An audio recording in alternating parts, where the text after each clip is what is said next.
Arnoldo, buenas tardes. Hola Julio, ¿qué tal? Muy buenas tardes. Saludos. Gracias. A Temoris, también ya de regreso, ¿verdad? Ya de regreso, sí. Arnoldo Cuellar es periodista y fundador de PopLab, y saludamos también a Temoris Greco, periodista independiente y documentalista. Temoris, buenas tardes. Hola, buenas tardes. Pues estoy muy contento de poderle traer buenas cuentas a nuestro jefe de información, sobre todo ahora que lo han maltratado como el abogado Cuellar Trejo, pues, pues mejor.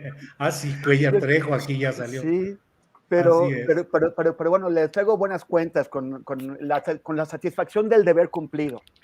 Qué bueno. ¿Ya está publicado? No, te traigo la primicia. Sí. Y le haces las correcciones adecuadas, Arnoldo, como buen editor, ahí le vas moviendo. Tenemos que subirlo a la mesa de edición. Sí, pues ¿qué se hace? Y ya está con nosotros Arturo Rodríguez, periodista, director de Notas Sin Pauta. Arturo, buenas tardes. Buenas tardes, Julio, buenas tardes, Arnoldo, Temoris. Una disculpa, Hola. No alcancé a acomodarme bien, vine hoy acá a los estudios de Notas Sin Pauta en la colonia Cuauhtémoc, que no alcancé a llegar a mi casa, y aquí invadí los espacios de mi tocayo sin tiempo de acomodarme convenientemente. Una disculpa. Oye, probablemente te perdiste, ¿no? En la entrada en los estudio B3, y pues sí, pero qué bueno que llegaste a tiempo. Son como los de Pigmenio Ibarra, ¿eh? Sí. Ándale, un poco más grandes. Sí. Oye, Arturo, pero además aquí todos estamos desubicados. Sí, no te preocupes, todos estamos desubicados y todos andamos metiéndonos en quién sabe qué despachos, oficinas o espacios de todo contra todo, porque todo está muy movido. Pero Arnoldo y Arturo, ¿qué les parece si le pedimos a Temoris que nos diga lo que hizo de tarea? Porque le dejaste tarea desde la semana pasada, Arnoldo, y el buen muchacho, buen alumno Temoris Greco ya tiene listo todo. Temoris. Yo, gracias. O sea, sí, antes de subirlo a la mesa de edición, quiero que nuestro jefe de información la dé el visto bueno y ya. No, muy bien, pues sí, o sea, ya les había comentado la semana pasada que fue impresionante, como en una hora tenían los resultados de las elecciones. Y esto fue también muy útil para desactivar en Colombia, como para desactivar las tensiones que había por el temor de un fraude electoral. Y la verdad es que el órgano electoral funcionó muy bien, la registraduría, ¿no?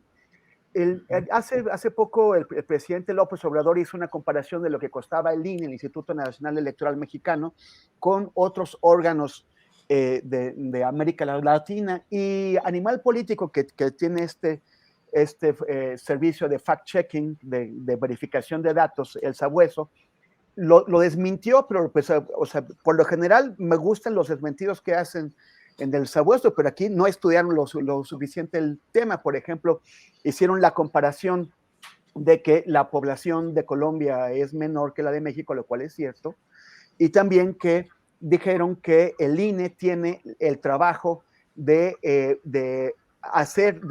entregar la credencial de elector, que es algo muy costoso, y que el órgano colombiano no lo tiene que hacer, la registraduría de Colombia. Pero pues no investigaron bien porque resulta que ya tienen una cédula de identidad.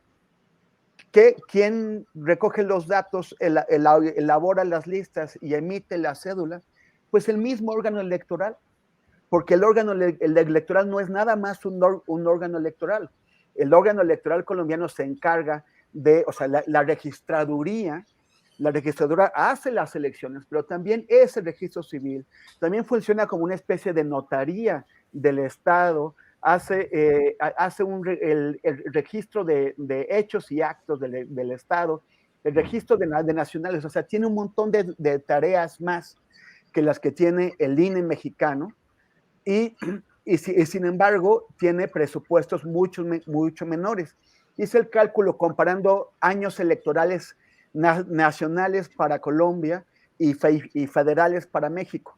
O sea, federal fue el año pasado para México, y el INE procesó los votos de 48 millones de personas con un presupuesto que es equivalente a 19 mil, a 20 mil millones de pesos. Y en cambio, la registraduría colombiana tuvo 11,000 millones de pesos de presupuesto, de pesos mexicanos es el equivalente, para este año de elecciones nacionales, en donde tuvo 3 procesos nacionales, las legislativas de marzo, en donde además se hicieron las elecciones primarias de las coaliciones y partidos políticos, y la presidencial, que fue a 2 vueltas, una en mayo y otra en junio, y la suma de personas que pasaron en estos procesos es de 62 millones de personas. En cambio, el INE en México tuvo el año pasado 48 millones de personas que sí ejercieron su derecho al voto. No hablo del padrón, sino la gente que sí fue a las urnas. Y en total, el voto en relación con el presupuesto que tiene el INE, el voto en México fue de 416 pesos por cada persona que sí fue a las urnas, y en Colombia fue de 128 pesos. Eso sí porque no encontré un cálculo preciso sobre qué porcentaje del presupuesto de la registraduría corresponde a las elecciones y qué porcentaje a las otras funciones que tiene, pero un cálculo que hace la agencia Bloomberg fue de 73% del presupuesto en año electoral. Entonces tenemos que son 128 pesos por votante, mientras el INE se gasta 416 pesos, o sea 3 veces el gasto del INE por el gasto de la registraduría colombiana. Vaya, Temoris, gracias. Por favor, señor editor Cuellar, díganos qué opina sobre el trabajo del alumno Greco. No, bueno, me dejó anonadado. ¿Sí? No, sí, yo creo que es un trabajo que hay que publicar, Julio, ¿no? En Astillero, por ejemplo. Claro. No, ya lo debe tener Temoris para Milenio, supongo, ¿no? Sí, ya está dado, pedido, dado y entregado. Pues, así lo debe tendremos ser. Que retomar con la autorización del autor. Pero así bueno, es. Teníamos esa impresión y queda claro. Por ejemplo, lo de las segundas vueltas, yo me imagino que si aquí se estableciera una segunda vuelta, el INE querría fácilmente duplicar su presupuesto. Si con las consultas públicas estuvieron en esa tesitura, ¿no? Sí. Porque ahí hay un tema profundo a revisar. Bien. Gracias, Temoris. Gracias. Es un placer. Eso, muy bien. Arturo Rodríguez. La factura ya después platicamos, ¿no? Sí, después platicamos. Claro, sí, pues eso. Dime a dónde te la hago llegar con mis datos bancarios. A PopLab, directito, no hay de otra.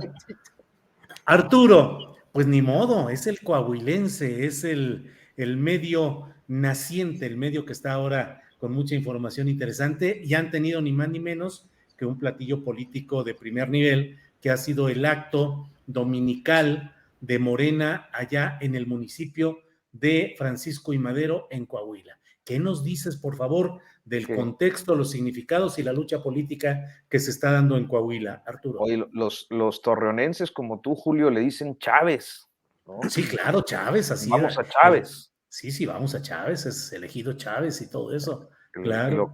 Lo que es la ex hacienda de Chávez, hoy municipio de Francisco y Madero. Pues mira, yo creo que se generó mucha expectativa sobre este acto que se realizó el pasado domingo.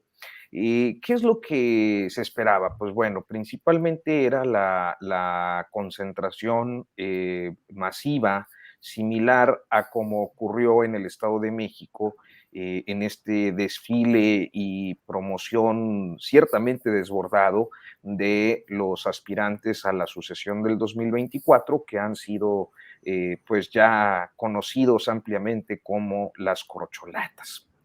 Y desde los días de la organización, porque bueno, pues yo no estaba digamos, en la cobertura, pero había algunos compañeros del coahuilense.com, que pues sí, estuvieron muy atentos a la información, y de entrada desde el jueves me dijeron, inclusive me mandaron unas fotos de la explanada donde se iba a realizar, me dicen, oye, es una explanada pequeñita como de 35 por 40, justo ante la organización de este evento, el PRI también convocó el sábado a una concentración de su estructura electoral. Masiva, es así. Masiva, ¿cierto?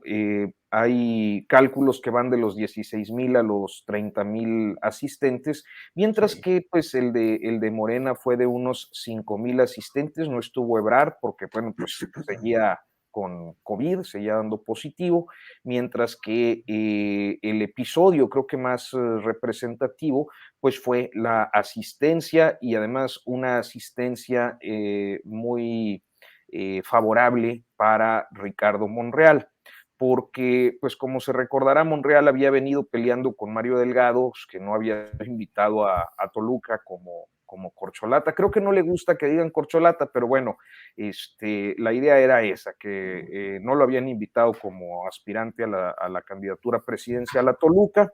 Entonces lo invitaron y fue en una región, en un estado donde pues Monreal ha tenido una presencia de muchos años, ¿no? Desde los años 90, cuando fue delegado del CEN del PRI en el estado de Coahuila, antes de renunciar a su militancia, posteriormente como pues un político que venía con frecuencia, o mejor dicho, que iba con frecuencia al estado, luego a veces no anda, no sé dónde ando, que iba con frecuencia al estado de Coahuila, y con mucha relación con grupos, sobre todo del sector campesino, que creo que es del que originalmente él procede, ¿no? De la CNC. Pero además con proximidad al estado de Zacatecas. Entonces, de los 5,000 que había, pues unos 3,000, 3,500 eran monrealistas, y pues se llevó el aplausómetro. Hubo ahí algunos puyazos en los discursos. Ayer todavía estos continuaron cuando Mario Delgado, en la conferencia de prensa, pues dice: ahora sí nadie puede acusar facciones, nadie puede acusar grupismo ni privilegios. Creo que fue un acto deslucido, menor de lo que originalmente se esperaba y sin mucha claridad, excepto un cierto nado sincronizado por disminuir la presencia del expanista Luis Fernando Salazar, que pues por lo que se sabe tiene un nivel de conocimiento y de presencia regional o en el estado más, mucho más grande que la de Ricardo Mejía Verdeja, el subsecretario de Seguridad, pues que apenas el mes de mayo empezó a realizar sus visitas a Coahuila, primero para promover en abril, para promover la consulta de revocación de mandato, y luego los fines de semana para su promoción personal, en la búsqueda de la candidatura al gobierno del estado, pero tampoco hubo mucho que decir al respecto, ¿no? A todos estuvieron ahí, hubo más o menos la idea de generar un mensaje de unidad que creo que no se terminó de concretar. Bien, gracias Arturo Rodríguez. Temoris Greco, lo que sucedió en Coahuila tuvo, entre otros ingredientes, desde luego ya Arturo nos da el dato de la presencia de Monreal, pero también otro de los datos en el terreno específicamente estatal es esta presencia que menciona también Arturo Rodríguez, que es la de Luis Fernando Salazar, que en 2018 fue candidato a diputado federal por el Partido Acción Nacional y así ganó la Diputación Federal. Es decir, en el histórico 2018, este personaje Salazar peleó contra Morena. Antes, durante 22 años, había sido panista y miembro destacado del grupo apoyador de Felipe Calderón Hinojosa. Y ahora en este rapidísimo, en el 2018, después de haber ganado la diputación y haberse instalado brevemente, se pasó a Morena y ahora pues está siendo impulsado para ser, cuando menos es precandidato al gobierno de Coahuila. Esto ha sucedido en muchos lugares. ¿Qué te parecen estos brincos? ¿Son producto natural de todo proceso de cambio que implica convergencia de muchas fuerzas? ¿Es una separarse o distanciarse de la doctrina de la 4T o el pragmatismo propio de estos tiempos? Temoris. Pues mira, yo creo que es interesante porque demuestra que no les gustan los oportunistas. O sea, tú no puedes llegar y trabajar en la creación de Morena 8 años y de pronto querer ser candidato a gobernador. Necesitas más carrera, necesitas 20 años en el PRI, 25 en el PAN, para que Morena te pueda postular a una candidatura, que es lo que hemos visto en muchos otros estados.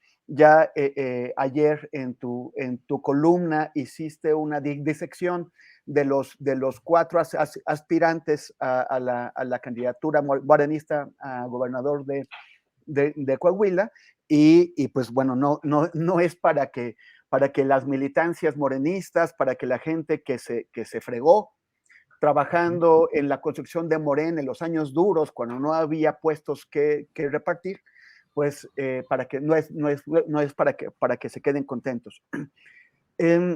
Además, se va a dar una lucha pues muy fuerte en Coahuila, porque mira, el miércoles pasado el periódico El Financiero publicó encuestas estatales del Estado de México y de Coahuila. En el Estado de México parece que Morena va tranquilamente adelante,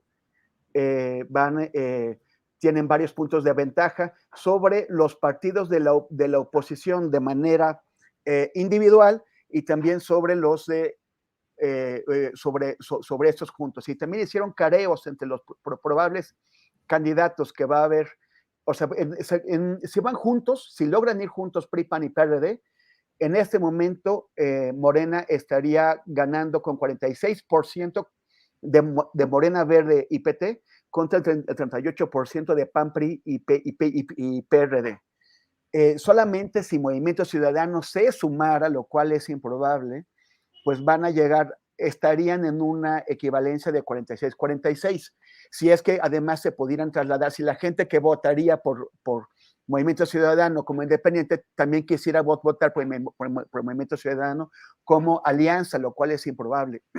Pero hicieron careos de los posibles candidatos, sobre todo con Delfina Gómez, que parece que va a ser la candidata de Morena, y esa es también la más conocida con distancia. Le lleva, tiene un 47% por encima, por ejemplo, de Higinio, que tiene 15%, de Higinio Martínez, entonces parece que va a ser la candidata, y ninguna aspirante de la alianza PRI-PAN-PRD se le acerca a Delfina.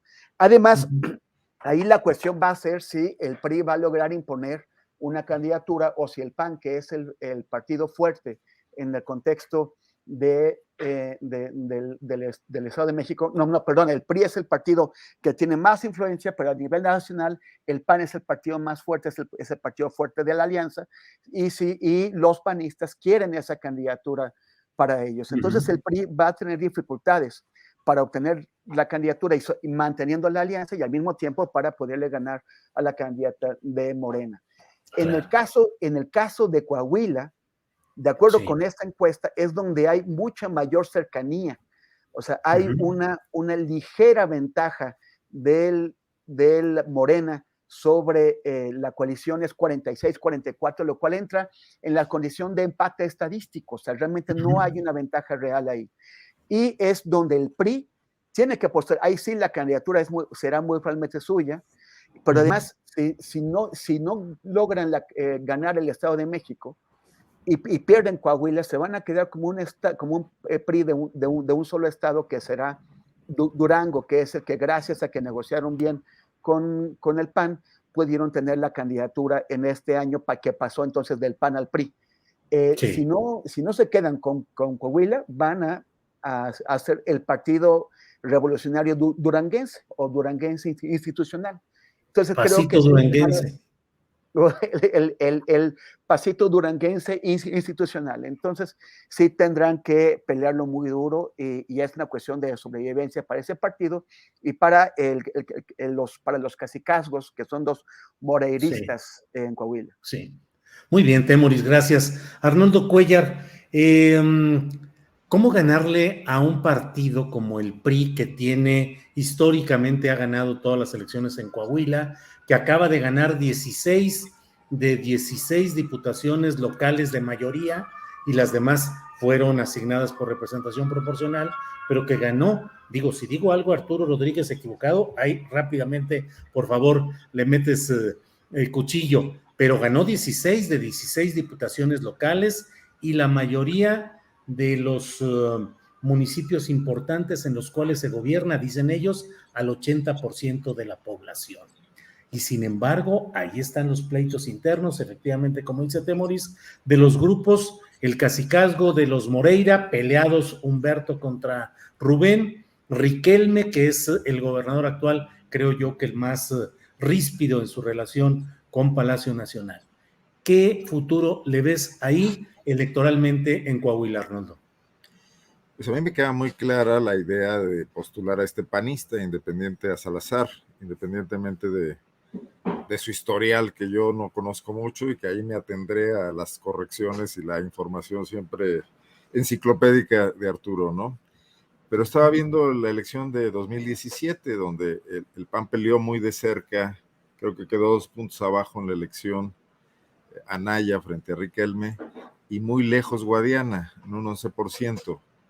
Independientemente de que eso ya haya cambiado con las encuestas que cita Temoris y Morena, con la popularidad presidencial haya aumentado, parece ser que la fórmula es ir por un político conocido en la región, con un bagaje electoral que además debilitaría mucho al PAN, que haría más infructuosa la alianza PRI-PAN, que muy probablemente se dé, y la posibilidad de ganar, ¿no? Ahora, ¿qué ayuda al proyecto de López Obrador de conquistar Coahuila? Pues todo lo que está ocurriendo en todos los partidos políticos nacionales de la alianza, ¿no? Lo que está ocurriendo en el PRI, lo que está ocurriendo en el PAN. ¿Qué le queda a Lito si ya no puede designar candidatos? Que creo que es la única posibilidad que tiene de hacer negocio en estos momentos.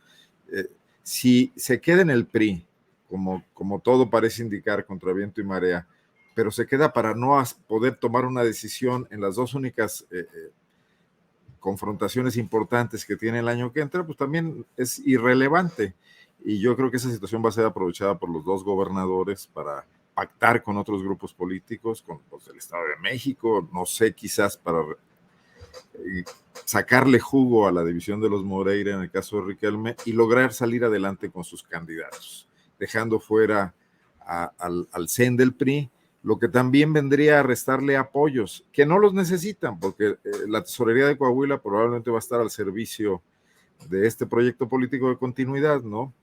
Entonces, no puede ir ingenuamente Mario Delgado pues a buscar un histórico de Morena, que además los históricos de Morena casi todos tienen una historia muy pobre, todos son cuadros de otros partidos políticos, y da el paso al pragmatismo total y absoluto. Me lo explico en esos términos, ¿no?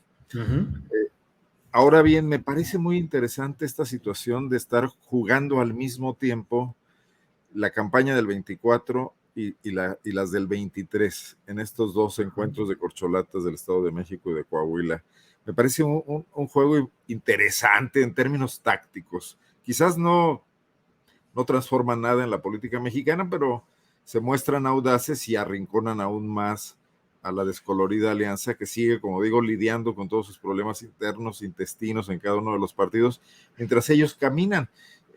La cuestión de Monreal, pues yo la aplaudiría. O sea, lo metes al juego, deja de quejarse, te engorda el meeting, muestras pluralidad. Unidad no hay necesidad de mostrar. Morena es el partido más desunido, ¿no? Al que únicamente ata el presidente de la República, y no tienen empacho en mostrarse como tal, pero muestran una fuerza arrolladora donde incluso la riqueza de su capital político puede dar lugar a esas diferencias que alguien tendrá que intentar procesar, si Mario Delgado o el propio López Obrador, no lo sabemos, ¿no?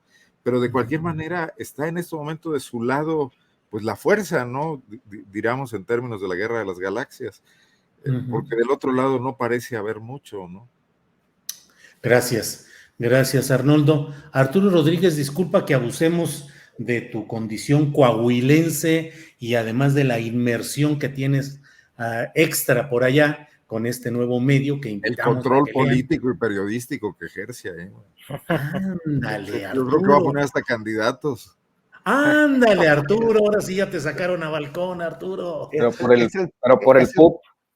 Es el Por el cuarto PUT. poder coahuilense. Ya oyeron que dice por el PUP, el famoso partido que dicen que es el mayoritario de nuestro país, del que tenemos credencial todos, aunque no lo sepamos. El PUP, Arturo Rodríguez, Así para, es. tengo que ser claro con la audiencia para que no lo sepan, es que se habla de que es el partido único de pendejos. De los Eso es verdad, pendejos. Arturo. Hay Ese hasta es el. museo, hay hasta museo del PUB en Monterrey, en el barrio antiguo. Ajá. Hay una casa ahí que creo que no sé si sería donde vivió este señor, porque lo creó y todo, era una especie de humorista político, ¿no? Como un Ujú. humorista político, Hermenegildo, no me acuerdo el apellido. Sí, sí, sí. Este, y está ahí el museo del PUB. Ujú. Pero no, pues a la orden con lo de Coahuila, dime, Julio. Sí, mira, en lo que dice Arnoldo a mí me parece muy interesante. Pareciera, digo, yo no sé cuál sea tu opinión muy conocedora del asunto, pero se ha hablado de 4 precandidatos. 2 de ellos me parece que no tienen mucha viabilidad, que es el senador Armando Guadiana, que a mí me parece que no tiene una verdadera posibilidad de ser candidato. Nuevamente ya lo fue, con muy baja votación. Luego hay otro personaje, Reyes Flores, que fue delegado, que es del delegado del gobierno federal en Coahuila y que hace 10 o 15 años fue presidente del PAN en Coahuila. Y me parece que se centra pues la batalla entre, Expriistas y expanistas. pues sí, pero ¿qué hacer con el pragmatismo, Arturo? Dice Pues mira, Arnoldo, tal vez es lo que, interesante sea impulsar a un expanista como Salazar a pesar de todo. ¿Qué opinas, Arturo? mira, a ver, no, yo no sé que estén proyectando en Morena. Yo creo que están proyectando una imposición desde Palacio Nacional con una encuesta patito que favorecerá pues al subsecretario de Seguridad Ricardo Mejía Verdeja. Eso es lo que yo percibo. Si habláramos de nivel de Coincido. conocimiento, si habláramos de quién es el más conocido, sin lugar a dudas, pues el más conocido es Armando Guadiana, y le seguiría Luis Fernando Salazar, que no solo tienen un cierto nivel de conocimiento, un nivel de conocimiento importante, sino que además cuentan con estructuras electorales y con presencia en el Estado que no tienen los otros dos, muy a pesar de que Reyes haya mantenido el control o haya estado a cargo de la superdelegación en estos años, y me parece que no tuvo la habilidad o las posibilidades o no, o efectivamente no está permitido construir estructuras electorales a partir de las superdelegaciones y de los programas de bienestar, no lo sé. Y Ricardo Mejía Verdeja. ¿Qué es lo que está haciendo? Pues básicamente agrupando a veteranos del PRI, algunos con una muy buena nota, como sería el caso de Jorge Luis Morán, que pues era uno de los hombres cercanísimos a Miguel Riquelme, inclusive lo dejó como alcalde sustituto en Torreón cuando pidió licencia para buscar la gobernatura, como Noé Garza Flores, que es este político veterano, también cenecista, que fue muy cercano al Bronco, inclusive está metido en la investigación del estado de Nuevo León. Cuando detienen a Bronco venía del rancho de Noé Garza, justamente, y que bueno, pues ahora forma parte del staff principal de Ricardo Mejía, como Jorge Williamson, que fue alcalde de Monclova, una presencia relativamente importante ahí en la zona, y que hasta hace un mes era subsecretario de Fomento Económico en el gobierno de Miguel Riquelme y ahora está con Ricardo Mejía Verdeja. Hay muchas hipótesis al respecto. Una muy sonada, a la que yo me he referido en algunas ocasiones, es, primero, que a veces creo que desde la Ciudad de México se percibe una presencia de los hermanos Humberto y Rubén Moreira que ya no es tal, ¿no? O sea, Riquelme tiene su gubernatura ya muy consolidada, es un político que opera electoralmente desde hace muchos años, que sabe manejar sus estructuras de una manera muy eficaz, y que ya no necesita los Moreira para eso, ¿no? Que era el éxito, o sea, la gran virtud Sí. de Humberto primero, de Rubén después, pero sobre todo de Humberto, era que pues era un mapache, ¿no? Y un mapache muy eficaz electoralmente. Entonces, bueno, el grupo de Riquelme está, digamos que dividiéndose de este modo, y es interesante porque también en origen dentro del PRI, Ricardo Mejía y Miguel Riquelme eran parte de un mismo grupo, un grupo lagunero conocido como La Burbuja, que encabezaba un político coahuilense de nombre Raúl, de San Pedro, de las colonias, Raúl Cifuentes Guerrero. Entonces, hay también esta otra perspectiva de que, pues a final de cuentas, son los mismos, ¿no? En el PRI o en Morena. Y finalmente está el caso de Luis Fernando Salazar, que es un perfil muy polémico, entre otros motivos, pues por su militancia, no solo una militancia en el PAN, porque hay que reconocer, yo siempre hago la acotación, que no todos los políticos en un partido son iguales ni piensan igual. Dentro del PAN yo creo que hay gente que tiene un pensamiento liberal y demócrata, que tiene sus convicciones, como también hay quienes, muchos están en la ultraderecha y en el conservadurismo más rancio, como también los hay en Morena, muy cercanos a la religión, y como los hay en el PRI y en todas partes. Y en el caso de Luis Fernando, yo creo que corresponde a una de estas corrientes más ultraconservadoras. Su familia históricamente ha sido identificada, se decía que el Yunque, pero finalmente, y gracias a los cotejos con Álvaro Delgado, pues supimos supe que eran los Tecos, en realidad, un liderazgo de su padre homónimo, que lo reemplazó en la candidatura que le tiraron el año pasado al Ayuntamiento de Torreón, a Luis Fernando Salazar. Y entonces hablamos, sí, de alguien que viene de una formación ultraderechista, que fue parte de un grupo político evidentemente corrompido, del que forman parte Cabeza de Vaca, Roberto Gil, gente como, bueno, el mismo Rosa Saispuro, Pancho Domínguez, Jorge Luis Lavalle, que es el que está detenido, Ricardo Anaya, entre otros, que pues fueron no solo partícipes de la aprobación de las reformas estructurales, destacadamente de la energética, sino que además promovieron y se tienen algunas. Hace tiempo salieron unos audios donde, por ejemplo, Luis Fernando estaba negociando con Penchina la compra de carbón mineral para CFE. Entonces está esta sospecha de los negocios al amparo del poder que se dio para la aprobación de la reforma energética. Por lo tanto, pues es claro que Luis Fernando Salazar representa muchos de los tópicos que resultarían, digamos, incongruentes para el morenismo, ¿no? Pero bueno, a estas alturas creo que es muy claro que lo que estamos observando en todo el país es una reconfiguración de grupos políticos donde ciertamente surgen algunos perfiles pues próximos a las izquierdas históricas, pocos, pero surgen, y sí una realineación de los grupos tradicionales políticos del PRI y del PAN en todo el país. Gracias, gracias.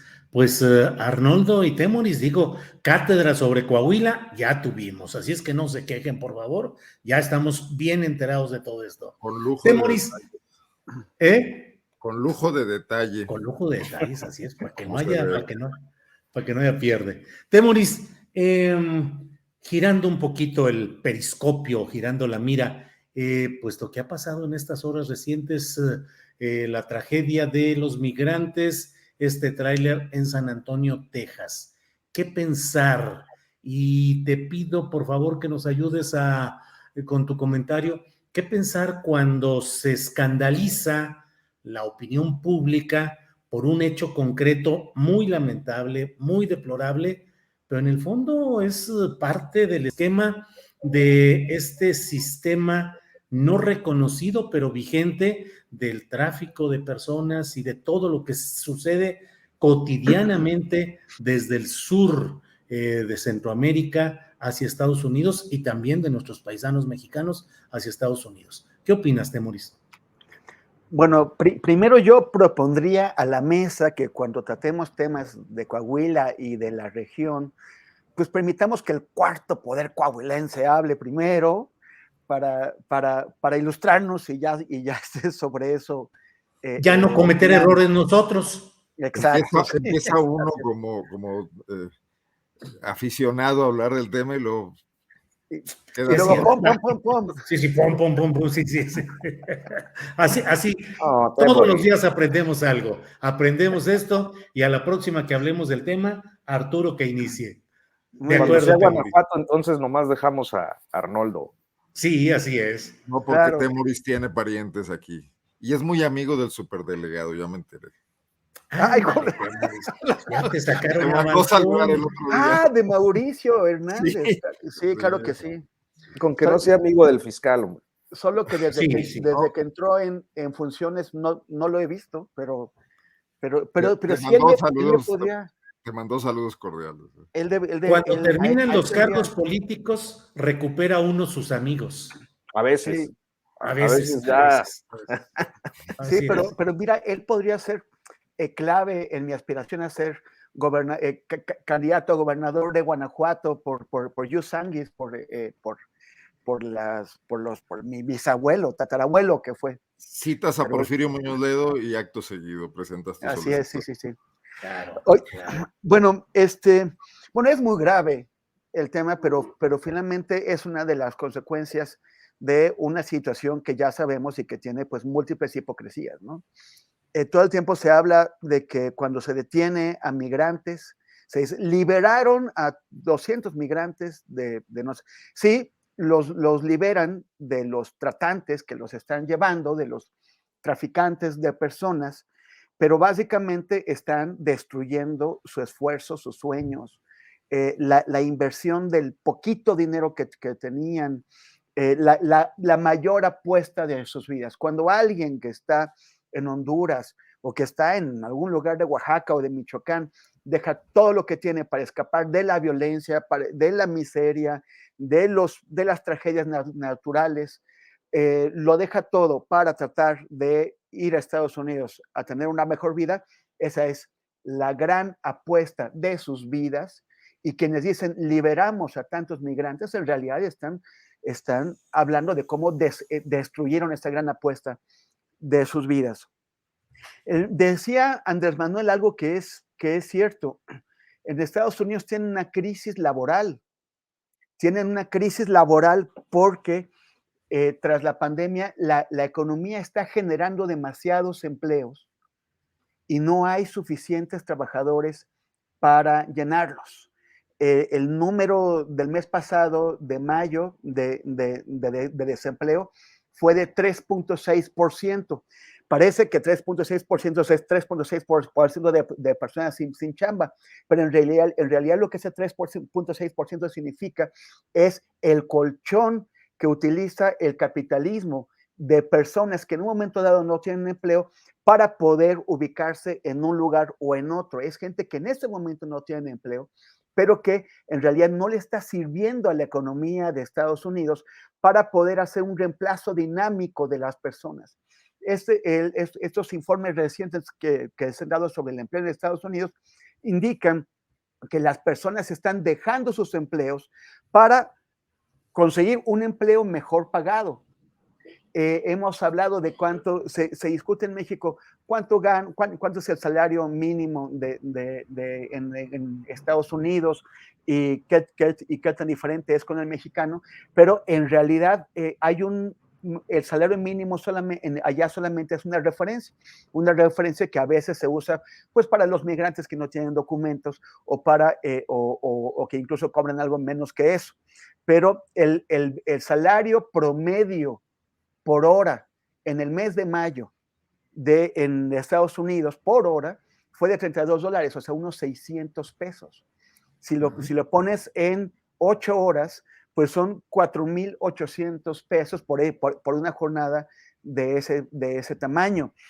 Hay este porcentaje de 3.6 puntos es histórico, no se había tenido tal nivel de empleo en Estados Unidos en medio siglo.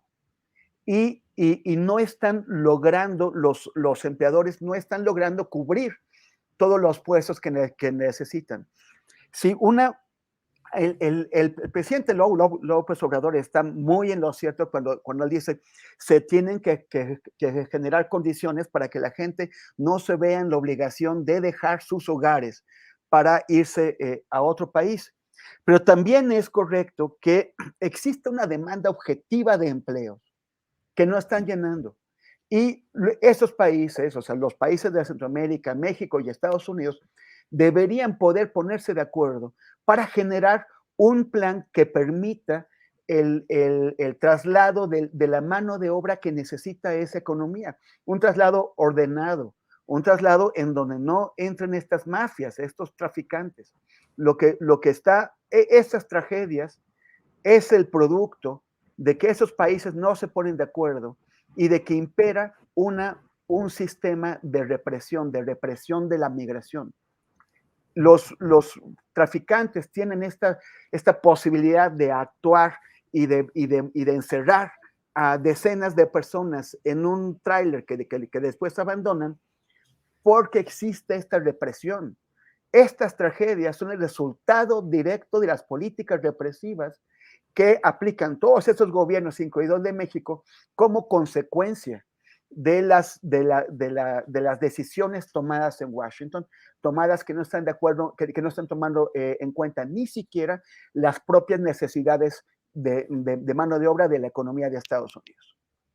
Gracias, Temoris. Arnoldo, ahora Temoris se erige en jefe de información porque con su comentario me da la oportunidad de preguntarte a ti, pedirte la nota de opinión respecto a un tema relacionado, que es el hecho de que se ha anunciado el encuentro del presidente de México con el de Estados Unidos el próximo 12 de julio. Y pues la verdad, Arnoldo, no sé cuál sea tu opinión, pero creo yo que este tema de la tragedia de los migrantes en San Antonio, Texas, como una muestra de toda la tragedia general, pues tiene que estar presente. ¿Qué se puede esperar que haya en este encuentro? Y si acaso López Obrador llegará, digamos que con una mayor fuerza de los hechos para negociaciones en la capital de Estados Unidos. Arnoldo. Bueno, para empezar, me parece que hay una fuerte crisis de imaginación política en los Estados Unidos, en México y en todo el continente sobre los problemas que estamos afrontando, ¿no? Que no se pueden administrar estos asuntos en compartimentos estancos. O sea, yo creo que está vinculada la crisis migratoria, la porosidad de esa frontera, que pese a todas las medidas que se han tomado y donde México ha incluso militarizado no solo la frontera sur, sino en medio del país también ha establecido retenes, es imposible detener ese flujo creciente que surge pues de necesidades básicas, elementales, de lo que menciona Temoris, de la atracción que ejerce la economía norteamericana con sus deficiencias de sus circunstancias actuales y de las insuficiencias de todas las economías del sur del continente, en América, pero también en África y en otras partes del mundo con respecto a sus propios nortes, ¿no? Pero también está el tema del narcotráfico, o sea, esa misma frontera porosa es la que permite esos enormes flujos de sustancias ilegales y que obligan a aparatos también muy caros de represión, que lo único que hacen es administrar el problema, corromperse y dejar que las cosas sigan en la misma situación, nada más manejando dobles y triples discursos sobre la condena a los países donde se originan estas sustancias, donde están las mafias quizás más visibles, pero quizás no las que ganan las mayores utilidades. Y en tercer lugar, aunque podríamos seguir acumulando otros temas, la crisis climática a la que los Estados Unidos se han resistido a liderar a nivel mundial su atención, siendo de los países que más aportan pues a todos los parámetros que son medibles en ese caso, y que están provocando las constantes tragedias, huracanes, inundaciones, sequías, etcétera, como las que estamos viviendo, que también contribuyen a estos flujos. Entonces tienes un gran conglomerado de cosas. Y cuando se llama a una cumbre latinoamericana, esta se politiza inmediatamente por una u otra causa, porque así están las tensiones, porque así está la historia, y yo creo que lo menos importante fue las soluciones que ahí se pensaron, se esbozaron o se pactaron mínimamente para atender la crisis migratoria. Hoy viene esta reunión bilateral que debería ser de lo más importante y que poco tendría que ver si el presidente López Obrador llega con un capital político, ¿no? O sale de ahí con más capital político, le va bien o le va mal, como pudieran pensar sus críticos y sus fans, ¿no? El tema es que juntos imaginen el inicio de una política. Yo creo que no se puede más que atiendas las causas, ¿no? Que están mezcladas con todo esto. Porque de lo contrario, lo que vimos en el tráiler de San Antonio es la punta de un iceberg de situaciones que están pasando todo el tiempo en la medida que aumenten los flujos. Vamos a ver más represión en México, muchas cosas de estas que asoman aquí y allá en las páginas de los diarios de repente, pero que no reflejan la profundidad de ese movimiento migratorio que está ocurriendo todos los días, en todo momento, hasta que surgen este tipo de cosas. Leía en varios medios que quizás es la mayor tragedia migrante en Estados Unidos, por la cantidad de muertos. Bueno, se les olvida las fosas de San Fernando, que tuvieron que ver con el tema migratorio, que tuvieron que ver con criminalidad mexicana, con cárteles, y donde el número de muertos fue considerablemente mayor, ¿no? Y todo esto pasa porque el fenómeno está ahí sin ser atendido de ninguna manera. ¿Qué está pasando, por ejemplo, en México con el Instituto Nacional de Migración? Está en la pobreza franciscana, no tiene posibilidades de realizar ni siquiera estudios de prospectiva de ningún tipo, menos de administrar ni siquiera esos espacios de reclusión que tiene, ¿no? Y donde generalmente abunda la corrupción. Pero me imagino que está igual la situación en las fronteras de los Estados Unidos y en sus órganos que atienden este problema también, Julio. Gracias, Arnoldo. Arturo Rodríguez, el presidente de la República, ha anunciado que el próximo viernes 1 de julio va a inaugurar la refinería de Dos Bocas y que además ahí va a presentar uno de sus informes trimestrales, pero en este caso coincidiendo ya, Arturo, con los 4 años de su triunfo electoral. ¿Qué opinas del tiempo político que va pasando en lo general y en particular de este acto anunciado en Dos Bocas, Arturo? Bueno, creo que cumple con la fecha que había él fijado. Creo que las ha venido cumpliendo, ¿no? Sus fechas del aeropuerto, de la refinería. Y hay que ver qué es lo que ocurre en realidad con el funcionamiento de la refinería. Yo sé que el ideal que cualquier ciudadano tendría que tener, pues es que al país y a su política energética y a todos estos megaproyectos pues les vaya bien, pero pues seguramente será sometido a una revisión pertinente, como ha sido esa revisión constante sobre el aeropuerto Felipe Ángeles. Y pues bueno, creo que es uno de sus actos simbólicos en una fecha simbólica para él, que es el 4º aniversario de su triunfo electoral. Se decía en el pasado, ustedes que son expertos en la historia política de este país, seguramente recuerdan esa expresión que había en el viejo presidencialismo mexicano de que el 4º año era el año de mayor poder y esplendor de un presidente de la República. Yo no sé si esto se siga actualizando, y a final de cuentas creo que tan es así que el propio presidente adelanta el proceso sucesorio sin salir ni siquiera ligeramente raspado. Entonces creo que es muy probable que siga siendo de esa manera, que está en un gran año donde tiene ya muchos controles, donde ha ido pues venciendo una cierta curva de aprendizaje que de manera natural pues todo gobernante atraviesa, y llega pues a esta concentración que a él le gustan las concentraciones, le gustan estas mítines.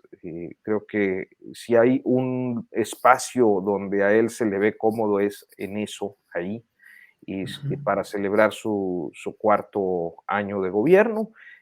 También pues es previsible que habrá numerosas críticas en estos días, creo que las han ido perfilando en las últimas semanas, algunas con datos auténticamente preocupantes, como tienen que ver cómo es con el tema de seguridad, cómo es el tema de la inflación, estos malos augurios de recesión que se están proyectando para las economías internacionales, particularmente la estadounidense, etcétera.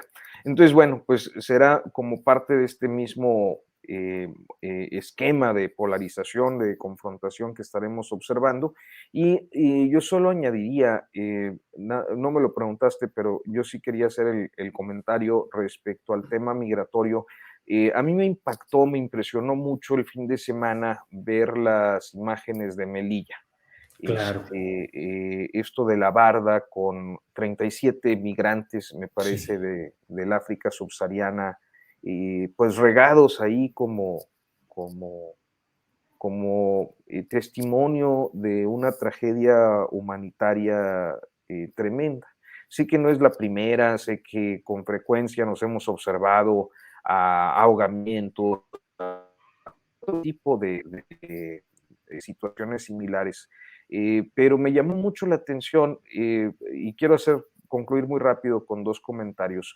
Uno es un cierto talante, creo yo, muy racista o clasista en diferentes medios de comunicación y líderes de opinión, que cuando se trata de asuntos que no tienen o que no pueden emparejar en sus agendas, pues no los tocan. O sea, yo no vi a tantísima gente que está ahí con su banderita de Ucrania en sus redes sociales, hablando de pues estos migrantes subsaharianos muertos en su intento de emigrar hacia Europa. Y estoy seguro de que hoy, pues sí están hablando y señalando el tema migratorio a partir de lo ocurrido en San Antonio.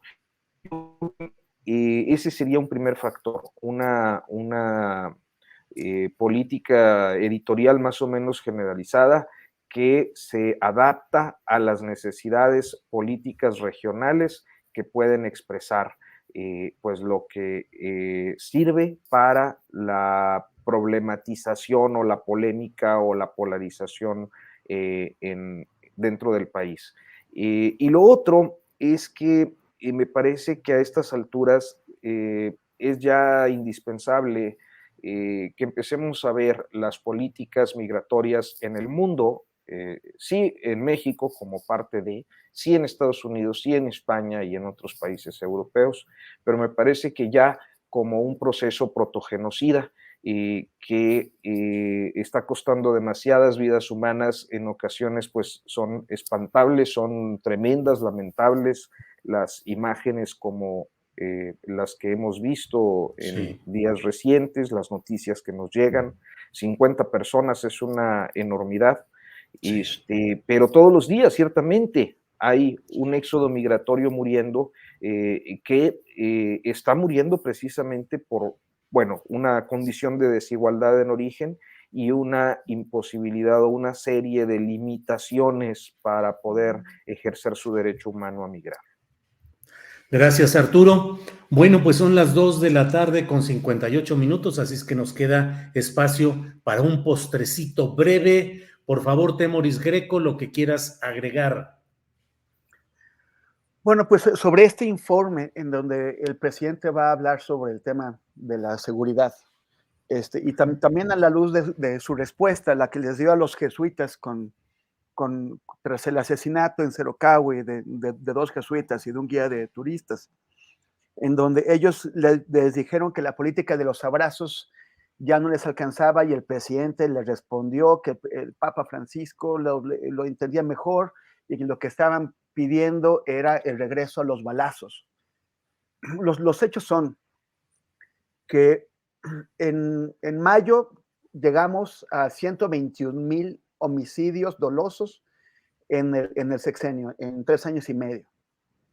Ese fue el número que hubo durante todo el gobierno de Calderón. La siguiente cifra de referencia es la del gobierno, la del sexenio de Peña Nieto, que fueron 156,000 homicidios dolosos. Como vamos, ya vamos en los 120 y tantos mil. Antes de un año, o sea, antes de 4 años y medio de gobierno de Andrés Manuel, ya habremos llegado a la misma cifra de 6 años de Peña Nieto. Y esos son datos objetivos que permiten valorar el éxito o no de una política. Dijo el presidente hace unos días que nos costó muchísimo detener el incremento de homicidios. Pero hablar de detener el incremento significa, no significa bajarlo o contrarrestarlo, significa que nos detuvimos en el punto más alto de homicidios que hemos tenido en la historia de este país fuera de guerras como la Revolución Mexicana. Y eso no era ni las promesas ni la aspiración que existía. El presidente, al responderles a los jesuitas, plantea una dicotomía: abrazos o balazos. O sea, su política de abrazos contra la política de balazos, por ejemplo, de Calderón, que fue el que la trajo. Como si no hubiera nada en medio, o en los bordes, o arriba o abajo. O sea, como si solamente se pudiera escoger entre la política que ha llevado hasta ahora y la de Calderón. Nos coloca entre una y otra, y eso no tiene por qué ser así. Evidentemente, la forma en que la política de abrazos del gobierno en que se ha llevado hasta ahora, evidentemente no está funcionando. Los datos gritan, los homicidios lo gritan, las desapariciones lo gritan. La percepción que tenemos, porque independientemente de las cifras que nos están dando, la percepción general es que cada vez hay más áreas de la República, de ciudades como esta en la que vivimos, en Ciudad de México, en donde no hay contención al crimen organizado. Esa percepción está ahí. Entonces, no se trata de escoger entre los abrazos y los balazos. Vale, los abrazos están bien, pero no se están realizando de una forma en que tengan éxito. Tiene que haber correcciones a la política de seguridad y no estamos viendo en el presidente un reconocimiento de que al menos algo tiene que cambiar. Gracias, Temoris. Arnoldo, por favor, postrecito para ir cerrando esta mesa.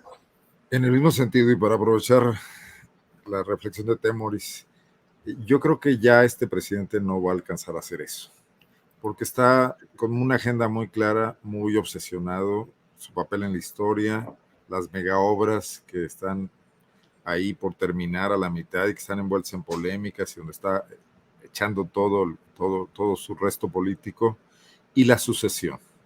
Y en la sucesión, la gobernanza o gobernabilidad que ejerce el propio Andrés Manuel López Obrador de los cuadros de su partido político les va a impedir a estos discrepar de la política de seguridad del presidente. Y entonces ahí habría un gran terreno para que lo que queda de oposición, o si surge, y a estas alturas hay posibilidades de que todavía surjan figuras públicas discrepantes que pudieran construir una credibilidad, hablaran de este tema. O sea, la gente sí está harta de la violencia. Acaba de pasar esta balacera en la fila de vacunación de Puebla. O sea, estos hechos van escalando, son aislados, pero reciben rápida atención de todos los medios. Además, son importantes y es importante saber lo que está pasando, dónde estamos parados. Pero el gobierno de Andrés Manuel López Obrador eligió ya no modificar su planteamiento inicial y atarse a como dé lugar a su versión de las cosas y de que van un poco mejor. Y no lo pueden hacer ninguno de sus candidatos, por lo menos hasta este momento. Quizá lo puedan hacer después, cuando ya estén definidos, cuando ya esté en campaña uno o una de ellos, pero no de momento. Pero el tema es que nadie lo está discutiendo seriamente, porque los liderazgos de la oposición se regodean únicamente en señalar lo equivocado que está el presidente y no hay un solo planteamiento, no de solución, no se pueden dar soluciones teóricas al tema, de convocatoria a todos esos sectores preocupados, hartos, angustiados, que podrían dar una respuesta a una movilización social que en principio no tendría por qué ser electoral, pero sí para presionar a quienes aspiren a gobernarnos los próximos 6 años, para que tengan una respuesta, construyan una respuesta, elaboren un planteamiento que incluso abarque a todas las fuerzas políticas, de ser posible, ¿no? Creo que se vuelve el gran tema de aquí al final. Gracias, Arnoldo. Arturo, te toca el postrecito, postrero de verdad, porque con ese cerraremos, sea el postre coahuilense o no, es tu mesa, Arturo. No, pues nada más agradecerles. Creo que yo no ando medio corto de temas en estos días.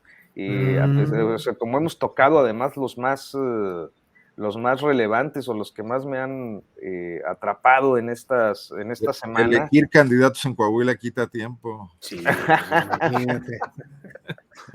No, hombre, bueno, fuera, Oye, hermano. ¿traes tu destapador de refrescos también? Sí, ¿verdad? Para destapar las corcholatas coahuilenses. Las corcholatas. Que por cierto, el PRI, no hablamos ahorita del PRI, el PRI también tiene sus complicaciones internas, ¿no?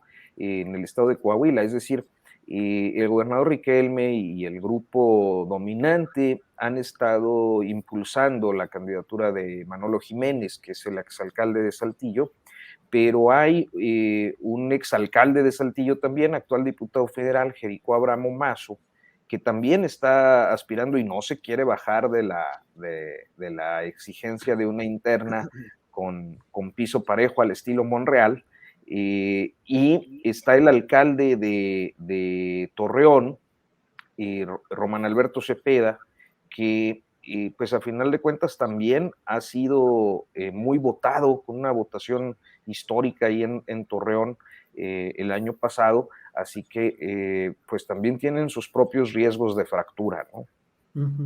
Bien, Arturo, pues ahí te encargo que si hay alguna posibilidad de alguna diputación local o una regiduría, acuérdate que soy nativo de Coahuila, soy nacido en Torreón, Coahuila, entonces ahí para que en los destapes que vayas haciendo nos vayas empujando, Arturo. Gracias. Por fin salió el peine. Sí, fíjate, para allá me estaba orientando el maestro Julio. Fíjate que creo que las experiencias de periodistas que participan luego en política, como yo estaba pensando en Granados Chapa, ¿no? Pues un columnista muy prestigiado como tú, Julio, que se aventó a Hidalgo, ¿no? Se aventó candidato. Bueno, Julio, tú una vez anduviste en esas lides, ¿no? Sí, varios años anduve metido en esas lides, claro. Pero no para gobernador, ¿o sí? No, para gobernador no, pero sí anduve metido en todos esos triques. Me tocó ser destapador en San Luis Potosí, donde hubo pues todo un procesos que yo participé. Ya decía yo, como que Julio entiende muy bien a Andrés Manuel, sí, pues. Claro. Sabe lo que es estar del lado de que sostiene la botella. Claro. Entonces, oye, pues, Arturo, ahí encargamos. Sí. Aquí lo cierto es que entonces ya está, podemos configurar perfectamente el eje por la ruta 57, o sea, Coahuila, San Luis, Guanajuato. Y agarramos Guanajuato, ¿no? Querétaro, sí. Guanajuato, Querétaro. No, y luego ya lo seguimos. Tan fácilmente, Arnoldo, no te entregues.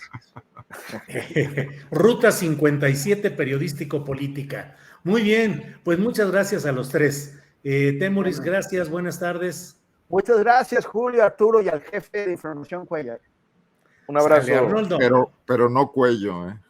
No cuello, no cuello. ¿Copelas o cuello? Sí, copelas o cuellar. No, perdón. Gracias. Copelas o cuellar. Saludos a todos. Sí. Arturo Rodríguez, gracias y buenas tardes. Un gusto, Julio. Gracias a ti. Hasta pronto. Gracias. Bien.